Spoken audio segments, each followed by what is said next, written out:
దేశంలో రాజకీయం మారబోతోందా? కొత్త రాజకీయానికి జెన్జీ ఓ మూల కారకంగా మారనుందా? అవును అనేలానే పరిణామాలు చోటు చేసుకుంటున్నాయి. వరుస డెవలప్మెంట్స్ దానికే సంకేతంగా నిలుస్తున్నాయి. అధికార విపక్షాలు మాత్రమే కాదు, ఆర్ఎస్ఎస్ లాంటి సంస్థలు కూడా జెన్జీతో సమావేశం కావడమే ఇందుకు నిదర్శనం. ముంబైలో జరిగిన ఓ ముఖాముఖి కార్యక్రమంలో ఆర్ఎస్ఎస్ చీఫ్ పాల్గొనడమే కాకుండా ఈ తరం యాంటీ నేషనల్ ఎంత మాత్రం కాదని స్పష్టం చేశారు. అంతేకాదు స్వీయ క్రమశిక్షణ జెన్జీ జెన్ ఆల్ఫాకి కొన్ని సూచనలు కూడా చేశారు. ఇంతకీ ఇప్పుడు దేశమంతా జెన్జీ లైన్లోకి వచ్చేసినట్లేనా?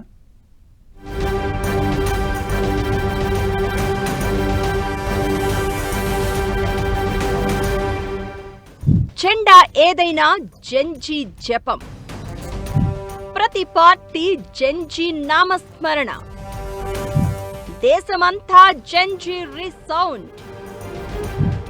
ఆర్ఎస్ఎస్ భేటీ సంకేతం కూడా ఇదేగా. మన దేశంలో ఇప్పుడు ఏ పార్టీ అయినా సరే జెన్జీ అనే పదం తలవకుండా రాజకీయం చేయడం లేదు.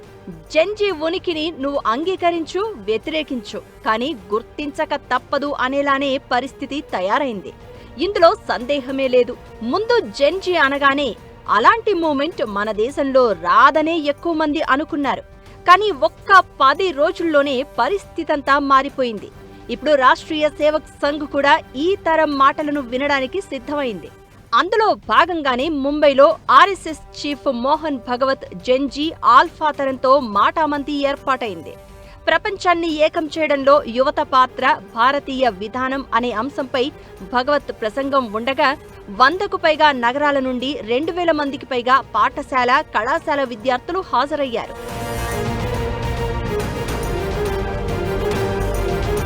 ఆర్ఎస్ఎస్ కి ముందే ప్రతిపక్ష నేత, కాంగ్రెస్ టాప్ లీడర్ రాహుల్ గాంధీ ఈ విషయంలో ముందున్నారు.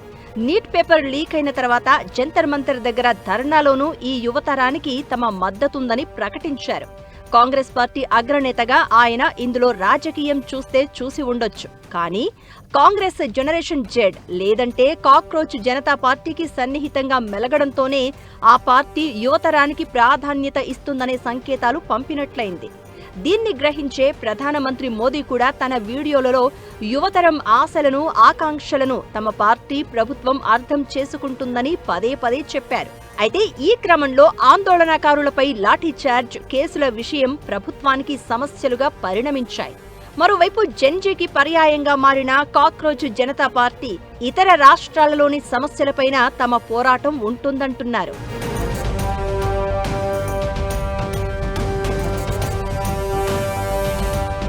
ఇప్పుడు జార్ఖండ్లో స్టేట్ కమిషన్ నిర్వహించిన పరీక్షలపై యువత ఆందోళన చేస్తోంది. వర్షాలను కూడా లెక్క చేయకుండా తమ నిరసన కొనసాగిస్తున్నారు. నిరాహార దీక్షలకు దిగుతున్నారు. ఈ మొత్తం పరిణామాలను చూస్తే రాజకీయ పార్టీలకు అతీతంగా యువత ప్రతి రాష్ట్రంలో ఆందోళనకు సిద్ధమైనట్లు అర్థమవుతోంది.